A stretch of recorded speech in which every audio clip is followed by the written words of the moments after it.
ഇന്ന് വൈകുന്നേരമൊക്കെ കുട്ടികൾക്ക് വേഗത്തിലുണ്ടാക്കി കൊടുക്കാൻ പറ്റുന്ന ഒരു റെസിപ്പിയാണ് കാണിക്കുന്നത്. വളരെ സിമ്പിളായിട്ട് നമുക്ക് ചെയ്തെടുക്കാൻ പറ്റും. അതിന് വേണ്ടിയിട്ട് കുറച്ച് നാളികേരം ചിരകി വെച്ചിട്ടുണ്ട്. കുറച്ച് ബട്ടർ വേണം. ബട്ടർ ഒരുപാടൊന്നും വേണ്ട, അതൊന്ന് റോസ്റ്റ് ചെയ്യാൻ വേണ്ടിയിട്ടുള്ള ബട്ടർ മതി. പിന്നെ കുറച്ച് മിൽക്ക് മെയ്ഡും ഏലക്ക പൊടിച്ചതും. പാൻ വെച്ചിട്ട് അതിലേക്ക് ഒരു ടേബിൾ സ്പൂൺ ബട്ടർ ഇട്ട് കൊടുക്കുക.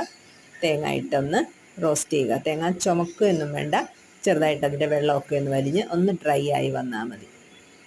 അതുപോലെ നമ്മൾ കുറച്ച് നേരം ഒന്ന് ഇളക്കി കൊടുക്കണം. ഒന്ന് ഡ്രൈ ആവണം. ഡ്രൈ ആയി വരുന്ന സമയത്ത് അതിലേക്ക് ഏലക്ക പൊടിച്ച് വെച്ചത് ഇട്ട് കൊടുക്കണം.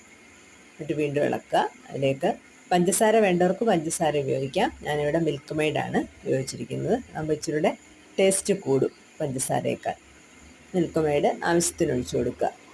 ഓരോ തേങ്ങയുടെ ഇതനുസരിച്ചാണ് ഒഴിച്ചു കൊടുത്തിട്ട് ഒന്നുകൂടെ ഇളക്കിയിട്ട് അത് പാത്രത്തിലേക്ക് മാറ്റിയിട്ട് ഒന്ന് തണുത്തതിന് ശേഷം, ഒരുപാട് തണുക്കരുത്, എന്നാൽ ചെറിയ ചൂടും വേണം, ആ രീതിയിലെടുത്തിട്ട് നമുക്ക് ഇതുപോലെ ഉരുളകളാക്കി എടുക്കാം. ഇതിൽ നട്ട്സോ എന്തെങ്കിലും വേണ്ടവർക്ക് ചേർക്കാം. ഞാനിപ്പോൾ ഒന്നും ചേർത്തിട്ടില്ല. ചേർത്താൽ ഒന്നുകൂടി ടേസ്റ്റാണ്. കോക്കനട്ട് ലഡ്ഡു പോലെ നമുക്ക് കഴിക്കാം. എല്ലാവരും ഒന്ന് ട്രൈ ചെയ്ത് നോക്കണം.